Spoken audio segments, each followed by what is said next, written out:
ಗರ್ಭಿಣಿಯರಲ್ಲಿ stroke ಇದ್ರ ಬಗ್ಗೆ ತಿಳಿಸ್ಕೊಡೋಕ್ಕೆ ನಮ್ಮೊಂದಿಗಿದ್ದಾರೆ ಡಾಕ್ಟರ್ ರೂಪಾ, ನರರೋಗ ತಜ್ಞರು, Sahyadri Narayana multi speciality hospital Shivamogga. So ಯಾವ ಗರ್ಭಿಣಿ ಸ್ತ್ರೀಯರಲ್ಲಿ ಈ ಸ್ಟ್ರೋಕ್ ಆಗುವ ಸಾಧ್ಯತೆಗಳು ಹೆಚ್ಚಿರುತ್ತದೆ? ಈ ರಿಸ್ಕ್ ಜಾಸ್ತಿ ಅಂತ ಹೇಳಿದರೆ ಮುಖ್ಯವಾಗಿ ಈ ಪ್ರೆಗ್ನೆನ್ಸಿ ಇಂಡ್ಯೂಸ್ಡ್ ಹೈಪರ್ಟೆನ್ಷನ್ ಅಂತ ಏನು ಹೇಳ್ತೀವೋ ಅಥವಾ ಗರ್ಭಾವಸ್ಥೆಯಲ್ಲಿ ಬರ್ತಕ್ಕಂಥ ರಕ್ತದೊತ್ತಡ ಕಾಯಿಲೆಯಿಂದ. ಯಾಕಂದರೆ ಹೈಪರ್ಟೆನ್ಷನ್ ಅನ್ನೋದು ಅಥವಾ ರಕ್ತದೊತ್ತಡನೇ ಒಂದು ಸ್ಟ್ರೋಕ್ಗೆ ರಿಸ್ಕ್ ಫ್ಯಾಕ್ಟರ್ ಆಗಿರುತ್ತೆ. ಈಗ ಸುಮಾರು ಒಂದು 100 ಜನಕ್ಕೆ ಸ್ಟ್ರೋಕ್ ನೋಡ್ತೀವಿ ಅಂತ ಹೇಳಿದರೆ 80% ನಾವು ಕಾರಣ ಹುಡುಕ್ತಾ ಹೋದಾಗ ನೋಡದೆ ರಕ್ತದೊತ್ತಡದ ಕಾರಣದಿಂದ. ಇನ್ನೊಂದೇನಂತ ಹೇಳಿದ್ರೆ, ಈಗ ಮುಂಚಿತವಾಗಿ ಗರ್ಭಾವಸ್ಥೆಯಲ್ಲಿ ಆ ಮಹಿಳೆಯಲ್ಲಿ ಏನಾದರೂ ಸ್ವಲ್ಪ ಒಬೇಸಿಟಿ ಇದ್ದರೆ ಅಥವಾ ಸ್ಥೂಲಕಾಯ ಇದ್ದರೆ, ಅವರಲ್ಲಿ ಕೊಲೆಸ್ಟ್ರಾಲ್ ಅಂಶ ಜಾಸ್ತಿ ಇದ್ದರೆ, ನಾವು ಡಿಸ್ಲಿಪಿಡಿಮಿಯಾ ಅಂತ ಏನು ಹೇಳ್ತೀವೋ ಅದು ಪ್ರಮಾಣ ಜಾಸ್ತಿ ಇದ್ದರೆ, ಅವರಲ್ಲಿ ಪಾಗಬಲ್ ಸ್ಟೇಟ್ಸ್ ಅಂತ ಏನು ಹೇಳ್ತೀವೋ ಕೆಲವೊಂದು ಕಾಯಿಲೆಗಳಿರುತ್ತೆ. ಪಿತ್ರಾರ್ಜಿತವಾಗಲೇ ಆ ರಕ್ತದಲ್ಲಿ ಒಂದು ರಕ್ತ ಹೆಪ್ಪುಗಟ್ಟುವಿಕೆಯ ಪ್ರಮಾಣ ಜಾಸ್ತಿ ಇರುತ್ತೆ.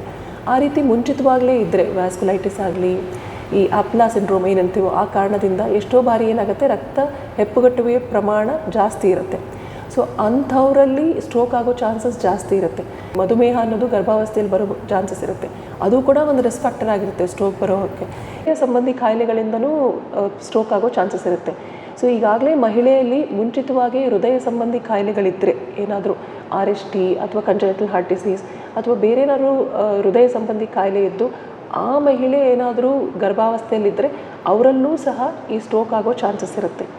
ಒಂದೂ ಆಗುತ್ತೆ. ಕೆಲವೊಮ್ಮೆ ಏನಾಗುತ್ತೆ, CVT ಅಂತ ಹೇಳ್ತೇವೆ, ಕಾರ್ಟಿಕಲ್ ವೀನಸ್ ಥ್ರಾಂಬೋಸಿಸ್, ಅಂದರೆ ಸೆರೆಬ್ರಲ್ ವೇನ್ಸ್ಗಳಲ್ಲಿ ಈ ರಕ್ತ ಹೆಪ್ಪುಗಟ್ಟುವಿಕೆ ಆಗೋದು. ಅದು ಮಹಿಳೆಯರಲ್ಲಿ ಗರ್ಭಾವಸ್ಥೆಯಲ್ಲಿ ಹೆಚ್ಚಿನ ಪ್ರಮಾಣದಲ್ಲಿ ನಾವು ನೋಡ್ತಾ ಇರ್ತೀವಿ. ಆ ಕಾರಣದಿಂದ ಏನಾಗುತ್ತೆ, ಕೆಲವೊಂದು ಸರಿ ಹ್ಯಾಮರೇಜಿಕ್ ಇನ್ಫಾಕ್ಟ್ ಅಂತ ನಾವೇನು ಹೇಳ್ತೀವಿ, ವೀನಸ್ ಹ್ಯಾಮರೇಜಿಕ್ ಇನ್ಫಾಕ್ಟ್ ಅಂತ ಏನು ಹೇಳ್ತೀವೋ ಅದು ಆಗಿ ದೌರ್ಬಲ್ಯ ಕಾಣಿಸ್ಕೊಳ್ಬೋದು. ಸೊ ಒಟ್ಟಿನಲ್ಲಿ ಈ ಗರ್ಭಾವಸ್ಥೆನೇ ಒಂದು ರಿಸ್ಕ್ ಆಗಿರುತ್ತೆ. ಅದರಲ್ಲೂ ಮುಂಚಿತವಾಗಿ ಈ ಗರ್ಭಧಾರಣೆಯ ಮುಂಚಿತವಾಗಲೇ ಈ ಥರದೆಲ್ಲ ರಿಸ್ಕ್ ಫ್ಯಾಕ್ಟರ್ಸ್ ಇದ್ದರೆ ಅವ್ರುಗಳಿಗೆ ಈ ಸ್ಟ್ರೋಕ್ ಆಗೋ ಸಂಭವತೆ ಜಾಸ್ತಿ ಇರುತ್ತೆ. ಸೊ ಗರ್ಭಿಣಿಯರಲ್ಲಿ ಹೈ ರಿಸ್ಕ್ ಫ್ಯಾಕ್ಟರ್ಸ್ ಅಂದರೆ ಯಾವ ಗರ್ಭಿಣಿಯರಲ್ಲಿ ಸ್ಟ್ರೋಕ್ ಆಗುವ ಸಾಧ್ಯತೆಗಳನ್ನು ಇದೆ ಅನ್ನೋದ್ರ ಬಗ್ಗೆ ತುಂಬ ಚೆನ್ನಾಗಿ ತಿಳಿಸ್ಕೊಟ್ರಿ. ಈ ಸ್ಟ್ರೋಕ್ನಲ್ಲಿ ಯಾವುದಾದ್ರು ವಿಧಾನಗಳಿದೆಯಾ? ಈಗಾಗಲೇ ತಿಳಿಸಿದ ಹಾಗೆ ಈಗ ಸ್ಟ್ರೋಕ್ ಎರಡು ರೀತಿಯಲ್ಲಿ ಕಾಣಿಸುತ್ತೆ. ಒಂದು ಇಸ್ಕಿಮಿಕ್ ಸ್ಟ್ರೋಕ್, ಇನ್ನೊಂದು ಹ್ಯಾಮರೇಜಿಕ್ ಸ್ಟ್ರೋಕ್ ಅಂತ.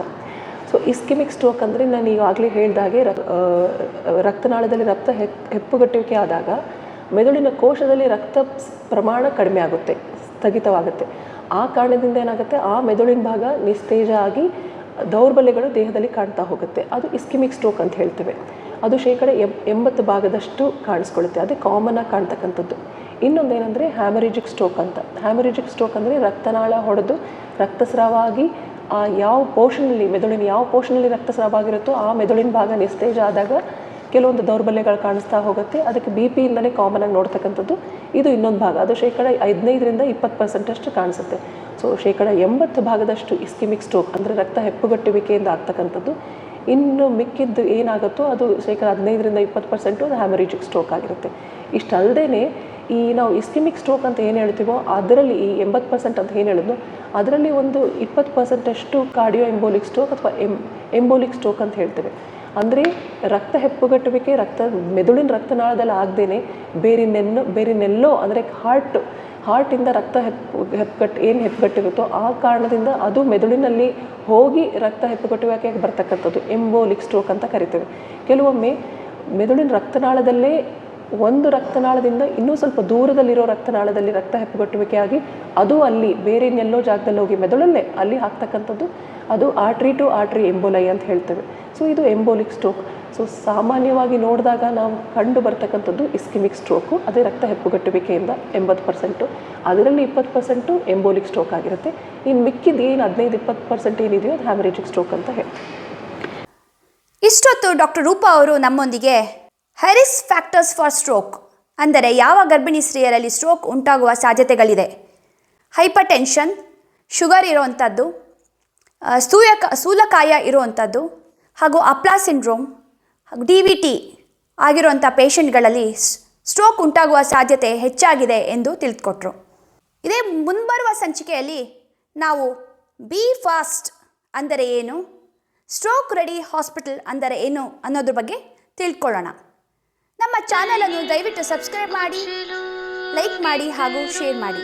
ಧನ್ಯವಾದ. बिछड़ जाते हैं वो हजारों के आने से मिलते नहीं, उम्र भर चाहे कोई